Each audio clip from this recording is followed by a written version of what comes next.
आपका यहां तक पहुंचना, हम सबका मार्गदर्शन प्राप्त होना, ये भारत के लोकतंत्र की सबसे बड़ी ताकत है।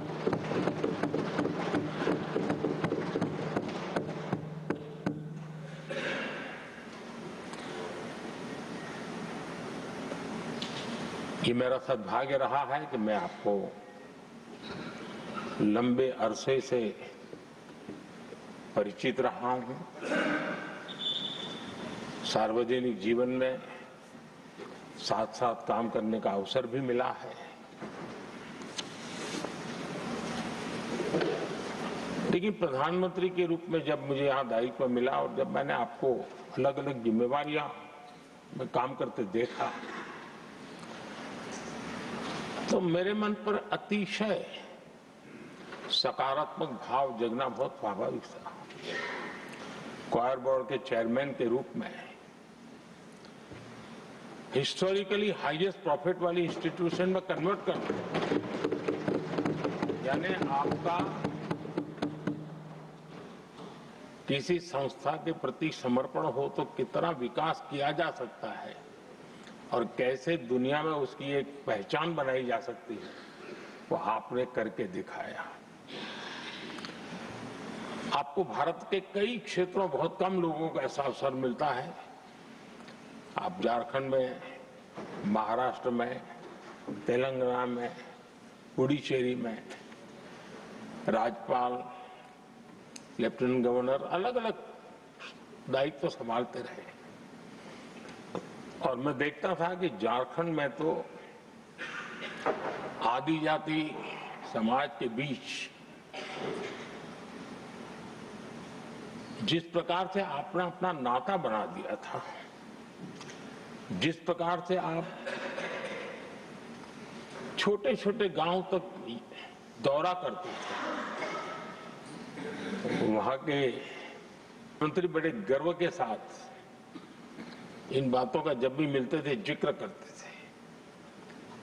और कभी कभी वहां के राजनेताओं के लिए भी चिंता होती थी कि हेलीकॉप्टर हो या न हो, इसकी कोई परवाह किए बिना जो गाड़ी है आप चलते रहते, छोटे छोटे स्थान पर रुक जाना। ये जो आपने एक अपना सेवा भाव था, उसको राज्यपाल के पद पर रहते हुए भी जिस प्रकार से आपने उसको एक नई ऊंचाई दी, इससे हम भली भांति परिचित हैं। मैंने आपको एक कार्यकर्ता के रूप में देखा है,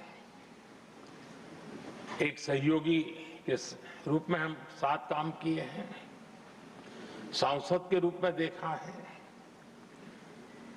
अलग अलग पदों पर देखते हुए आज यहां पर पहुंचे। लेकिन मैंने एक बात महसूस की है कि आमतौर पर सार्वजनिक जीवन में पद पर पहुंचने के बाद कभी लोग पद का भार अनुभव करते हैं और कभी कभी प्रोटोकॉल में दब जाते हैं। लेकिन मैंने देखा है कि आपको और प्रोटोकॉल का कोई नाता ही नहीं रहा है, आप प्रोटोकॉल के परे रहे। और मैं समझता हूं सार्वजनिक जीवन में प्रोटोकॉल से मुक्त जीवन की एक ताकत होती है, और वो ताकत हम हमेशा आप में अनुभव करते रहे हैं, और ये हमारे लिए गर्व का विषय है। आदरणीय सभापति जी, आपके व्यक्तित्व में सेवा, समर्पण, संयम, इन सभी बातों से हम भली भांति परिचित हैं। वैसे आपका जन्म तो डॉलर सिटी में हुआ, उसकी एक अपनी पहचान है, लेकिन उसके बावजूद भी आपने अपनी सेवा का क्षेत्र अंत्योदय को चुना। आपने हमेशा एक डॉलर सिटी के भी उस तबके की चिंता की जो दबे, कुचले और कुछ वंचित परिवार थे, उनकी चिंता की। आदरणीय सभापति जी, मैं उन दो घटनाओं का जरूर जिक्र करना चाहता हूं जिसको कभी मैंने आपसे, आपके परिवारजनों से भी सुना है।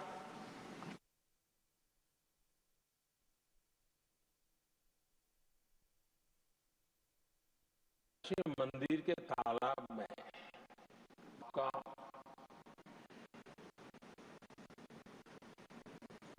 डूबने के समय आपके लिए हमेशा किसने बचाया, कैसे बचाया पता नहीं, मैं बच गया। ईश्वर ने कुछ आप पर कृपा की, इस प्रकार का भाव आपके परिवार के लोग हमेशा। और दूसरा जो हम सब बहुत बारीकी से जानते हैं, जब कोयम्बतूर में लाल कृष्ण आडवाणी जी की यात्रा होने वाली थी, उसके कुछ समय पहले एक भयानक बम ब्लास्ट हुआ। शायद 60-70 लोग मारे गए। भयंकर बम ब्लास्ट था और उस समय आप बाल बाल बच गए थे। इन दोनों में जब आप ईश्वरीय शक्ति का संकेत देखते हुए अपने आप को समाज के प्रति अधिक समर्पित भाव से काम करने की जो आपने वजह के रूप में उसको कन्वर्ट किया, ये अपने आप में एक सकारात्मक सोच से बना हुआ जीवन का प्रतिबिंब है। आदरणीय सभापति जी, जो एक बात मैं जानता नहीं था लेकिन अभी मुझे पता चला, आप शायद अभी उपराष्ट्रपति बनने के बाद काशी गए थे और आपका काशी का दौरा था, तो एक सांसद के नाते स्वाभाविक रूप से मेरा मन वहां सब कुछ ठीक ठाक हो ही रहता है। लेकिन आपने वहां एक बात बताई जो मैंने सुनी, मुझे मेरे लिए नई बात थी। आपने वहां कहा कि आप वैसे तो नॉनवेज के आदी थे, लेकिन जब पहली बार आप काशी गए थे जीवन में और काशी में पूजा वगैरह की, माँ गंगा को अपने आशीर्वाद प्राप्त किया माँ गंगा से, और पता नहीं आपके भीतर एक संकल्प हो जाएगा और उस दिन से आपने तय किया कि आप अब नॉनवेज नहीं खाएंगे। अब ये कोई न कोई सात्विक भाव, कोई नॉनवेज खाने वाले बुरे हैं ऐसा मैं नहीं कह रहा हूं, लेकिन आपके मन में काशी की धरती पर विचार आया, तो एक सांसद के नाते मेरे लिए भी एक स्मरण रखने वाली एक घटना के रूप में मैं उसको हमेशा याद रखूंगा। भीतर कोई न कोई आध्यात्मिक भाव जो इस प्रकार की दिशा में ले जाने की प्रेरणा देता है।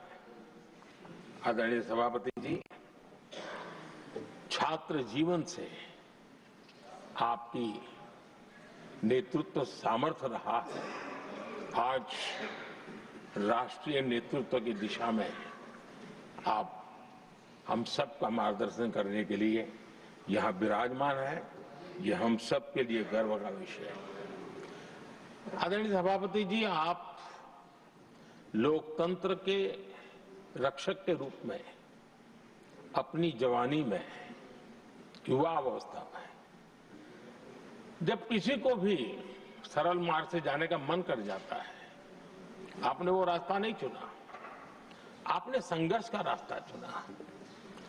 लोकतंत्र पर आए हुए संकट के सामने मुकाबला करने का रास्ता चुना और आपने आपातकाल में एक लोकतंत्र के सिपाही की तरह जिस प्रकार से लड़ाई लड़ी,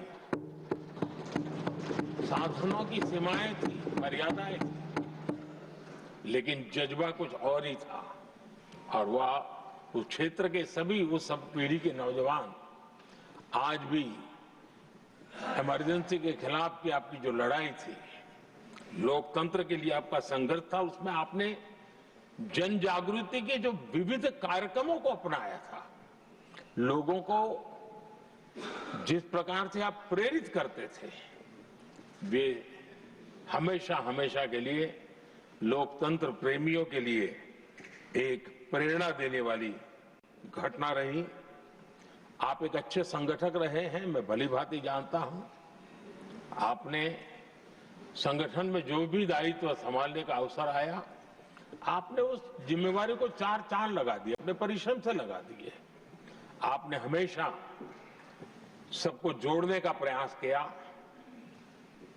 नए विचारों को स्वीकार करने का प्रयास किया, नई पीढ़ी को अवसर देने का प्रयास किया। ये हमेशा संगठन में आपके कार्य की विशारद रही। कोयम्बतूर की जनता ने आपको सांसद के रूप में यहां सेवा करने के लिए भेजा और तब भी आपने सदन में रहते हुए हमेशा उस क्षेत्र के विकास के लिए अपनी बातों को बड़ी प्रमुखता से लोगों के सामने रखा, सदन के सामने रखा। ये आपका लंबा अनुभव सदन में सभापति के रूप में और राष्ट्र में उपराष्ट्रपति के रूप में बहुत ही प्रेरक रहेगा, हम सबको मार्गदर्शक रहेगा।